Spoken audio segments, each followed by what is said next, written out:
என்ன மாதிரி ஒரே பையன் இந்த ஊர்ல மாற போட முடியுமா? வாத்தியாரே சொல்லிட்டாரு போடுவாங்க. உனக்கும் போடுவாங்க. என்னத்துக்கு போட்டு காமிச்சிட்டியா? ஆமா, இப்ப நான் போடுவேன் உனக்கு. என்ன நீ போடுவேன்? என்ன சமாச்சாரம்? என்ன எதுக்கு வந்துருக்கீங்க? ஏடா ஒரே தலைவலி ஆகுதுன்னு சொல்லிட்டு. ஆமா, ஏன்டா 5 ரூபாய் தான் இருக்குது. ஆமா, 5 ரூபாய் குறையாகுது. ஆமா, 10 ரூபாய் சொல்ற ஒரு டீ. ஆமா, 5 ரூபாய் காட்டுனே. ஆமா, நீ 5 ரூபாய் கொடுக்காத கம்யூனிட்டி பையன் 500 ரூபாய் மாலை தந்து படுறதுக்குலாம் துட்டியாதுன்னு கேக்குறேன். நீ போதுக்கு சோறு துண்டியால பீ துண்டியான்னு எனக்கு தெரியல. யாரு 5 ரூபாய் தான் நான் உங்கள்கிட்ட கொடுத்துருக்க மாட்டேன். அர்த்தமே சொன்னாம ஏதோ பாவியானு உங்களை மாதிரி கொடுக்கலையாடா. வச்சுதான் கொடுக்கறதுக்கு கையில கிடையாது. நான் என்ன பண்ணேன்? போன வாரம் 25,000 ரூபாய் வந்து செல்லு எடுத்து தெரியுமா? ஓபன் செல்லு எடுத்தா எட்டு போய் ஓபன் செல்லு அது எதுவும் ஒயின் ஷாப்ல வச்சேனா மாறுவாடி கடையில் வச்சேன்னா வீட்டுக்கு நோட்டீஸ் அனுப்புவான். என் அம்மா வந்து தொடப்பட்டில் அடிப்பாங்க. அதில் ஒயின் ஷாப்ல வச்ச மாதிரி எதுமா வச்சா வெறும் 4 கோட்டு கொடுக்குறான். 25,000 ரூபாய் செல்லு எடுத்து 4 கோட்டு தான். அந்த கேள்வி நான் உன்கிட்ட கேட்டேன். 25,000 ரூபாய் செல்லு வெறும் 4 கோட்டு கொடு எப்படியா நியாயமான்னு கேட்டதுக்கு தம்பி அந்த கடையில வரைக்கும் அந்த ரேட்டு அந்த கடையை விட்டு இந்த கடைக்கு வந்தா வெறும் 4 கோட்டுன்றான். கையில ஒத்துருச்சு மன பிரித்தாச்சு வாங்கி குடிக்கணும்னு சொல்லிட்டு 4 கோட்டு வாங்கினா அங்க கடை வாசல 2 ஒட்டு ஊத்தினேன். அங்கே ஒட்டு ஊத்தினேன். வண்டி எடுத்த புர்ன்னு கிளம்பி வந்துட்ட கிட்ட எங்க அத்தவாடி வந்தானா அத்தவாடி வந்த உடனே போது தெரிஞ்சு போச்சு. அங்க தெரிஞ்சு போச்சு எனக்கு. வேற என்ன பண்ண? அங்கேயே அத்தவாடிகளை ஜூஸ் வாங்கினா திரும்ப கழிச்சு ஊத்தினா 2 கோட்டும் ஃபுல்லா குடிச்சிட்டேன். திரும்ப குடிச்சிட்டேன். போது கிருன்னு அடிச்சு பாரு. வண்டி எடுத்த நினைப்பில்ல ஒரு கருமாதிரி நினைப்பில்ல. சாய விட்டு தடமாற மாதிரி தடமாறி வச்சு வச்சுக்கல. அந்த மாதிரி தான் பாருங்கள. அந்த மாதிரி அங்க விட்டுட்டு பையன் பீ தூக்கி தோல் மேல மாட்டிக்கினேன். பையன் தூக்கி தோல் மேல மாட்டிக்கினேன். நான் மனுக்கு நந்தியா வர தாய் குத்துருக்கு. அங்க போது வை வேற ஆட்டோட வயசு தெரியல. உன்ன மாதிரி ஒருத்தர் வயசான வந்து வந்தாரு. டேய் இல்ல நீ ஐடியா போடுறாப்பா. நீ ஐடியா போடுறானேப்பா. பேரம் பேசி எத்தனை வயசான கோவம் வந்து போய். ஒரு மாதிரி பெரியவர் வந்தாரு. ஐயா பெரியவரே. ஐயா பெரியவரே. ஏய் பெரியவரே. இந்த மாதிரி ஆட்டோ கொண்டாக்கி போன தாய் குத்துருக்கு. பை அப்படின்னு கேட்டேன். நீ நேரா போய் லெஃப்ட் எடுனாரு. நான் நேரா ஸ்ட்ரைட்டா போய் போட்ட பாரு மாதிரி. சுடுகாட்டுல போய் பத்திருக்கிறேன். எங்க தாய்கோத்து சுடுகாட்டுல போய் பத்திருக்கிறேன். கம்னு போய் பத்துட்டு பாரு. எங்களுக்கு ₹1 செலவு சுடுகாட்டுல பத்திருப்பாரு. இல்ல மட்டும் உனக்கு ஆத்துக்கு போட்டு இந்த மாலை வாங்கி எனக்கு பண்டுக்கு போட்டு வந்துருவானு பங்கு கேச்சுவானு ஜென்ம தெதி என்னாச்சு போய் பத்துட்டேன். மாய்க்கு மட்டும் சுடுகாட்டுல விழுந்துருக்கிறேன். 6 மணி மேல பேசி தூர்ல போச்சு. போன தெரியுது. யோசிச்சு பார்த்தா ஒரே மயான காட்சி ஆகுது சுடுகாட்டுல. பேசுவனு காலி இல்ல. ஒரு ஆளு இந்த பக்கத்துல இருக்கிறவனை ஏன் பேசணும்? நான் இல்ல இந்த பக்கத்துல இருக்கிறவனை தான் ஏன் பேச முடியுமா? ஒரு பாட்டி கூட டீ கடை வைக்கல. டீ அது போய் குடிக்கலான்னு பார்த்தா ஒத்து கூட கடை வைக்கலாம். அதனால எந்த புண்ணியமான தெரியல ஒரு பணத்தை நோண்டி பல நோண்டி ஒரு பணத்தை போச்சுட்டு அந்த மண்ணு மேல மாலை வந்து போடுறாங்க. மண்ணு மேல கண்டிச்சு இந்த மாலை இந்த மாலையை தாண்டு வந்த ஒரு எம்எல்ஏ போடலாம், ஏன் எம்பிக்கு போடலாம், ஏன் நம்ம மத்த ஹெல்ப்பரா வருவான் அவன் ஹெல்ப்பரானுக்கு போட்டா சரி. ஆமா போலான்னு போட்டுக்கிறேன். சரி கொடுத்து வாங்கிக்கலாம். நீ அந்த பொந்த மேல இருக்கிற மாலையை தான் போட்டு வாசனை எப்படி தெரியுமா? இந்த வாசனை வாசனை அடினா ஆனா போட்டுக்கிறவனுக்கு இந்த வாசனை தெரியாத இருக்கும். போட்டுக்கிற மட்டும்தானா நீங்க? ஆமா சரி வாடா கேட்டா வேண்டாமா ஐயா உங்களுக்கு? வேணாண்டா எறா எவ்வளவு மாலை தெரியுமா? 250 ரூபாய். ஐயா சுடுகாட்டிலிருந்து எடுத்து வந்தேன்.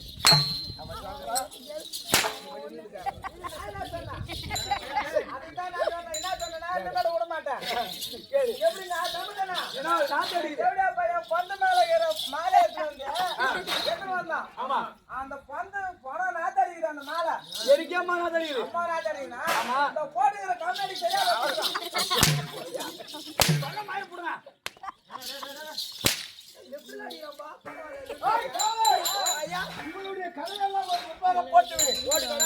வந்திருக்கக்கூடிய அரசன் இன்னார் இனியார் என்ற விளக்கம் தெரியுமா?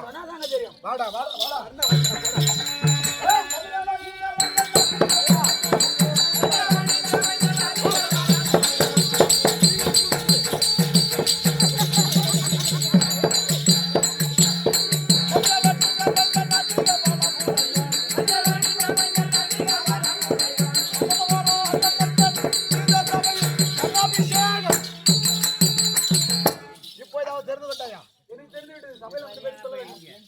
சொன்னா தெரியும். ஆமா கதிரவன் என்றால் தெரியுமா? எனக்கு தெரியுமே. யாரு? மூணாவது வீட்டுக்காரன் பேரு கதிரவன். மூணாவது வீட்டுக்காரன் பேரு கதிரவன். ஆமாங்க. பகலவன் என்றால் தெரியுமா? பக்கத்து வீட்டுக்காரன் பேரு தினகரன் என்றால் தெரியுமா? அதோ என் மச்சான் பேருங்க. ஞாயிறு என்றால் தெரியுமா? தெரியுமே. எப்படி? சனி பேனா ஞாயிறு. சனி போனா ஞாயிறு. எத்தனை பேரும் தெரியாது. பருதி என்றால் தெரியுமா? போய் தெரியாது இருக்குமா? எங்க ஐயா கூட தெரியும். மாட்டுக்கு போறாங்க பைக் கூட உங்களுக்கு தெரியாது. உங்களுக்கு தெரிஞ்சது மொத்தம் இதான் தெரியும். எனக்கு தெரிஞ்சதுல அதான். இத்தனை நாமதேயம் கொண்டது யார் தெரியுமா? யாருங்க? அதிகாலை நேரத்திலே ஆமா இந்த திசையிலே 7 புறவிகளை கூட்டிக் கொண்டு ஆமா உடைய மாக்கூடிய ஆமா சூரிய பகவானுக்கும் ஆமா என் தாய் குந்தமா தேவிக்கும் பிறந்த கர்ண மகாராஜன். ஓ கர்ண மகாராஜன். எப்படி குந்தமா தேவிக்கும் சூரிய பகவானுக்கும் குண்டியாக பிறந்தேன் என்பது பின்பால் என்னுடைய மனைவி பொன்மாலை இடத்திலே ஒருவதற்கு ஆயத்தமாக உள்ளேன். ஆமாங்க. இருந்தாலும் யுகங்களை எத்தனை தெரியுமா? 4ங்க. திரேதா துவாபரை கலியுகம். ஆமாங்க. இப்படி சொல்லக்கூடிய 4 யுகத்தின் முதல் யுகமாக விளங்கக்கூடிய திரேதா யுகத்திலே 1000 சிரம் படைத்த தானாசூரனாக பிறந்து அப்படி தானாசூரனாக பிறந்து 1000 சிரம் 2000 கரோ 1000 கவச குண்டலத்துடன் ஆமாங்க தானாசூரனாக பிறந்தேன். பிரமனை நோக்கி கடும் தவம் செய்து பிரமன் என்னுடைய தவத்திற்கு மெச்சினார். தானாசூரா உனக்கு வேண்டும் வரம் கேள் என்று எத்தனைத்தார். என்றென்றுமே இந்த உலகில் நான் அழியாமல் இருக்க வேண்டும் என்று வரத்தை கேட்டு அதற்கு பிரம்மதேவன் என்ன தெரிவித்தார் தெரியுமா?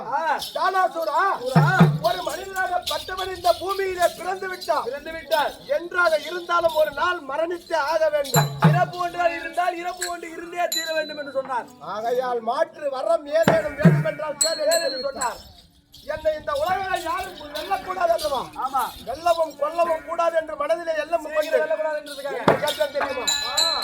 என்னை ஒருவன் கொல்ல வேண்டும் என்றால் ஒருவனை 2 உருவாக எடுக்க வேண்டும். ஒருவன் இருவனாக பிறக்க வேண்டும். அப்படி ஒருவனை 2 உருவாக மனிதனாக பிறந்தாலும் ஒருவன் நதியில சென்று 6 மாத காலம் தவம் செய்ய வேண்டும். 6 மாதம் தண்ணியில் தவம் பண்ணோம். மற்றொருவன் என்னிடத்திலே 6 மாத காலம் யுத்தம் செய்ய வேண்டும் என்று சொன்னார். அப்படி சண்டை பண்ணாதான், அப்படி சண்டை செய்தால் ஒரு ஆண்டுக்கு ஒரு சிரம், ஒரு ஆண்டுக்கு ஒரு கவசம், 2 குண்டலம், 2 கரங்கள் மட்டுமே அறுபது என்று ஒரு ஜோடி போகும் 1000 ஜோடியில. ஆமா. எப்படியே வரத்தை அளித்தார் பிரமதேவன். வரத்தை பெற்ற மம்மதையை என்ன தெரியுமா செய்தேன்? தேவர்களை பிடித்து சித்திரவதை செய்தேன். கற்புள்ள மாதர் அனைவரையும் கற்பை சூறையாடினேன். சூப்பர் உத்தமமான வேலை. இதை பார்த்தார்கள் தேவர்கள். வைகுந்தமே கோவிலாக வீட்டுக்கு வரக்கூடிய நாராயணனை சந்தித்தார்கள். நாராயணத்திலே தானாசுரனுடைய கொடுமை தாங்க முடியவில்லை என்று தெரிவித்தார்கள். ஆமாங்க. உடனே அந்த நடுமுறை நாராயணன் என்ன செய்தார் தெரியுமா? என்ன பண்ணார்? ஒருவன் என் இடத்திலே 6 மாத காலம் சண்டை செய்தான். ஆமா. மற்றொருவன் 6 மாத காலம் நதியில சென்று தவம் புரிந்தான். எப்படியா மாறி மாறி மாறி மாறி சோமாரி பயல்கள் 999 சிரமம், 1998 குண்டலமும் போச்சு. 999 கவசத்தையும் மறுத்து விட்டார்கள். 19 இஞ்சி இருந்த கவசத்துடன் ஒரு ஜோடி தான் இருந்தது. ஆமா, ஒரு ஜோடி. அபயம் அபயம் என்று கேட்டேன். ஓடினீங்க. பின்னாடியா ஒருத்தர் கூட இல்ல, ஒரே பாய் கூட இல்ல பாரு. அபயம் தர மறுத்தார்கள். ஓடினேன் தென்திசை, அபயம் தர மறுத்தார்கள். ஓடினேன் வடதிசை, அபயம் தர மறுத்தார்கள். ஆமா. அதிகாலை நேரம். ஆமா. நதியிலே சென்று உயிரை விடலாம் என்று ஓடினேன் கீதிசை. சூரிய பகவான் தடுத்தார். எனக்கு அபயம் அளித்தார். எனக்கு அபயம் அளித்து நெல்லிக்கனியாக மாற்றி சின்ன நெல்லிக்கனியாக தன்னுடைய தொந்தியிலே வைத்துக் கொண்டார். தொந்தினா தொப்புள். குழந்தை உருவாக காரணமாக இருக்கிறது எது? தொப்புள் கொடிதாங்க. தொப்புள் கொடி. எல்லாம் உயிரே கிடையாது. நம்ம அப்படி நெல்லிக்கனியாக மாற்றி தொந்தியிலே வைத்துக் கொண்டார். நரனும் நாராயணன் இருவரும் தேடி வந்தார்கள். உடனே சூரிய பகவான் என்ன தெரிவித்தார் தெரியுமா? என்ன தெரிவித்தார்? நரன் நாராயணன் அவர்களே, இப்பிறவிலே தானாசுரன் எனக்கு அடைக்கலமாக வந்துவிட்டார். ஆமா. அவனை கொல்ல வேண்டும் என்றார். ஆமா. வருகிற நோவர யுகத்திலே குந்திக்கும் எனக்கும் மகனாக பிறப்பான். அப்போது உன்னுடைய பகையை முடித்துக் கொள்ள சொன்னாரு. ஆகையால் இப்போது இந்த சோமர் யுகத்திலே சூரிய பகவானுக்கும் குந்தமா தேவிக்கும் கர்ண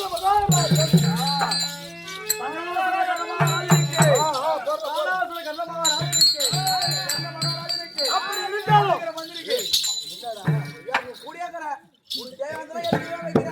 கேட்டு வாங்க கூடாது. தானா தேடி வாங்க. அப்படி இருந்தாலும் நான் எந்த நாட்டுக்கு அரசு அவளை 55 நாட்டிலே சிறந்த நாடாக விளங்கக்கூடிய அஞ்சு தேசத்தை பரிபாலம் செய்து வரக்கூடிய நேரத்திலே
அஞ்சு தேசத்தை விதித்து ராஜ சபையில நடந்து வந்தார்.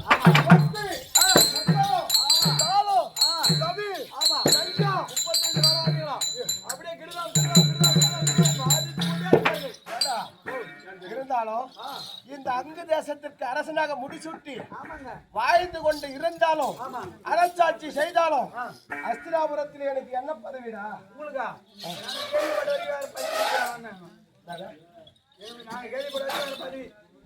எல்லாரும் கவனிக்கிற பதவி. கவனிச்சுட்டு போனேன் மாமனுக்கு. ஆடி மாசம் ஜோதியா இல்லையா? அந்த வெயில் போல என் மேல காட்ட அங்க ஆடுகிறாங்க முடிவா ஏன் இரு மேல விட்டு ஏன் என்னப்பா முன்னே தொழில விட்டு படுறா ஐயோ அக்கா எங்க அக்காடா அக்கா வீட்டுக்கு கூட்டு வந்துருவான்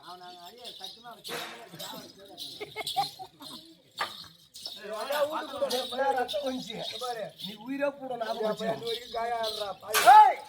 என்ன பதவி தெரியுமா? என்ன பதவி? நிதி அமைச்சர் பதவி. மனம் உங்களுக்கு உன் இடத்துல யாராவது வந்து நான் வரி மிளக்கிறேன் எனக்கு துட்டு கொடுறா கொடுப்பியா? நான் சம்பாதிச்சு துட்டு எது கொடுக்கணும் அது உன் கூட என் கூட எப்படி தெரியுமா? உன் மனம் எப்படியா? யார் வந்து நான் மட்டும் சொன்னேன் வீடியோ ஓடிக்குது சத்தியமா ஆஃப் பண்ணி கூட பாரு பெல்லு வீட்டு போடுவா உன் மனம் எப்படிதான் கேட்டேன் செவுட்டு மகாராஜா ஓடிட்டு எதுனா சொல்லுங்க குடிக்கக்கூடிய குணம் கொண்டவன். ஆமாங்க எப்படி தெரியுமா? உன் மனமா தான் குடிப்பியா?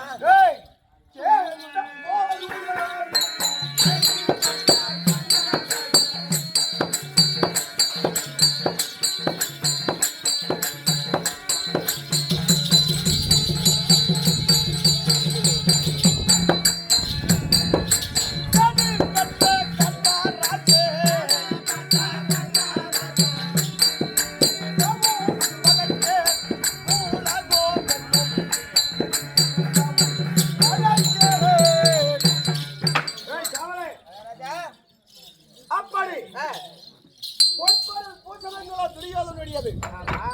அதை தர்மக்கூடிய நாட்டிய அங்குதாசத்திலே வரக்கூடிய ஏழை எளியவர்களுக்கு வாரி வாரி வாரி வாரி கொடுத்து மகாராஜன் என்று பெயர் பெற்று வருகிறேன். அப்படி இருந்தாலும் இந்த வல்லனுக்கும் ஒரு நாள் ஒரு சோதனை ஏற்பட்டது. எப்படி தெரியுமா? எப்படி? கௌரவ கூட்டத்திலே பொறாமை எண்ணம் பிடித்தவன் பார்த்தான் ஒருவன் சகுனியானவன். ஆமா துரியோதனனை சந்தித்தான். மருமகனே துரியோதனா, கர்ணனுக்கோ நீ கொடுத்தது நாடு, நீ கொடுத்தது பொன்பொருள் பூசணங்கள். அந்த பொன்னையும் பொருளையும் அவன் அள்ளி கொடுத்து வல்லன் என்ற பெயர் எடுக்கிறாரு. அந்த பொன்னும் பொருளும் உன்னுடைய அல்லவா? நீ வாரி கொடுத்து வல்லன் என்று பெயர் எடுக்க கூடாது என்று தெரிவித்தான். கேப்பார் பேச்சை கேட்டான் துரியோதனன். தூதுவர்கள் அழைத்தான். அங்கு தேசத்திலே இருக்கக்கூடிய தர்மக்கொடி அவுத்து வந்து அஸ்திராபுரத்திலே கட்டி வைத்தான். அவனுக்கும் ஒரு நாள் ஒரு சோதனை ஏற்பட்டது. என்ன சோதனை தெரியுமா? ஒரு வேதியர் தன்னுடைய ஒரே மகனுக்கு கூடும் கல்யாணம் வைத்துவிட்டு திருமணத்திற்கு உண்டான பொருள்கள் அனைத்தையும் சேகரித்தான். சமையல் செய்வதற்கு விறகு மட்டும் தேவைப்படுகிறது. உடனே தர்மக்கொடி இருக்கும் இடத்தை நாடினார் வேதியர். அஸ்திராபுரத்திலே சென்றார். துரியோதனனை சந்தித்தார். மன்னா, என்னுடைய மகனுக்கு திருமணம் வைத்திருக்கிறேன், விறகு தேவைப்படுகிறது, உங்களால் முடிந்தால் கொடுங்கள் என்று கேட்டார் வேதியர். உடனே துரியோதனன் தூதுவர்கள் அழைத்தார். காடகத்திலே எங்கிருந்தாலும் இந்த வேதியருக்கு உண்டான விறகுகளை கொண்டு வந்து தாருங்கள் என்று தெரிவித்தார்கள். அந்த வேதியர் விறகு வேண்டும் என்று கேட்டாரு. அன்று நாள் முதல் கொண்டு அடாமலை விடாமல் 11 தினங்களாக பெய்து கொண்டிருக்கிறது. எப்படி? 11 நாள். எங்கடா காஞ்சிபுரம் கிடைக்குமா? உடனே அனைத்து தூதுவர்களும் வந்தார்கள். மன்னனுக்கு தெரிவித்தார்கள். உடனே அந்த வேதியரும் என்ன செய்தார்? துரியோதனன் இடத்திலே சென்றால் நமக்கு கிடைக்காது என்று தன்னுடைய மன வருத்தத்தை தெரிவித்துக் கொண்டு அங்கு என்ன கேளினார். வர வைத்து என்ன வேண்டும் என்று கேட்டீங்க. என்னுடைய மகன் கல்யாணத்திற்கு சிறிது விறகு வேண்டும் என்று கேட்டார். சிறிது யோசிக்காமல் அது உள்ள மர சாமான்களை பிளந்து 7 வண்டி நிறைய ஏற்றி வைத்தேன். அந்த 7 வண்டியும் எங்க செல்கிறது? மாலா வீதி, கொல்ல வீதி, எல்லை வழியாக செல்கிறது. அப்படி அஸ்திராபுரத்தின் எல்லை வழியாக சென்றாலும் இதை பார்த்தான் துரியோதனன். என்னதான் பொன்பொருள் பூசணங்கள் வைத்திருந்தாலும் கொடுக்கக்கூடிய மனம் ஒன்று வேண்டும். அந்த மனமானது நம்முடைய அண்ணன் கர்ணனிடத்திலே நிறைய இருக்கிறது என்று அன்று அவுத்து மீண்டும் தர்மக்கொடி அவுத்து அங்கு தேசத்திலே கட்டி வைத்தார். அன்று முதல் இன்று நாள் வரை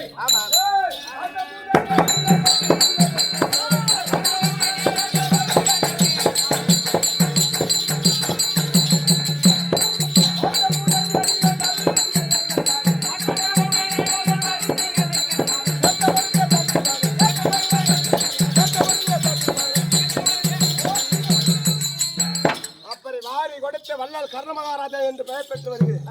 எப்படி தெரியுமா? எப்படிங்க?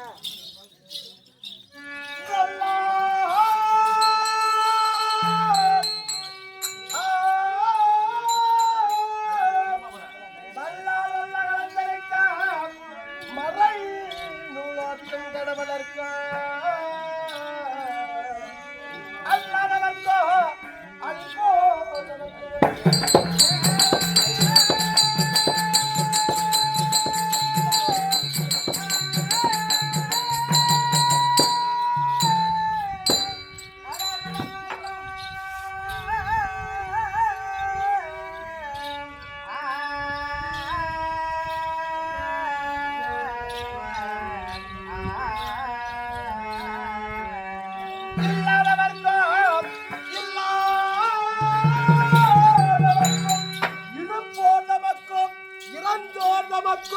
அறிந்தோர் தமக்கோ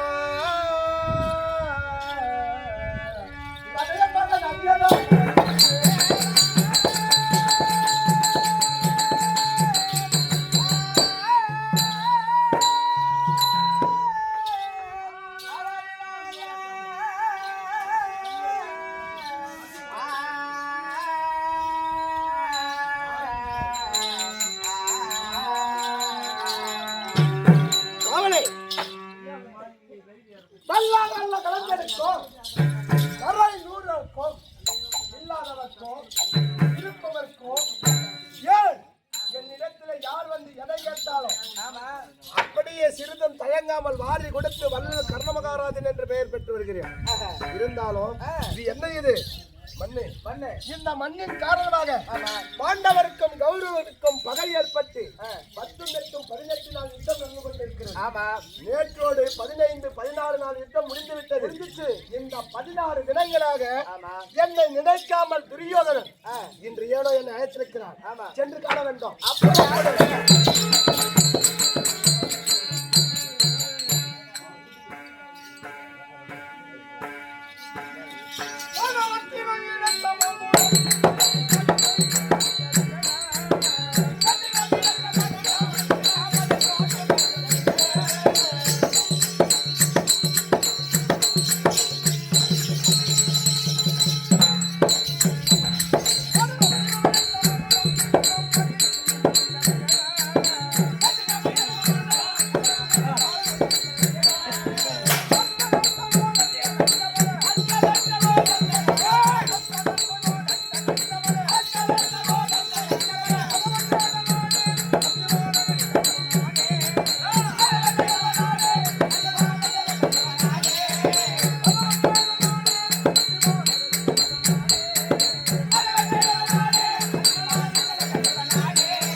நேற்று வரை போன்றவரை ஜெயம் பெற்று வந்தார்கள். நேற்று திருமண களத்திலே தோணர் மாண்டு விட்டார். ஆனால் தக்க நேரத்திலே மந்திரி எனக்கு ஆலோசனை தெரிவித்தார். அண்ணா கண்ணை அனுப்பினால் நமக்கு அண்ணன்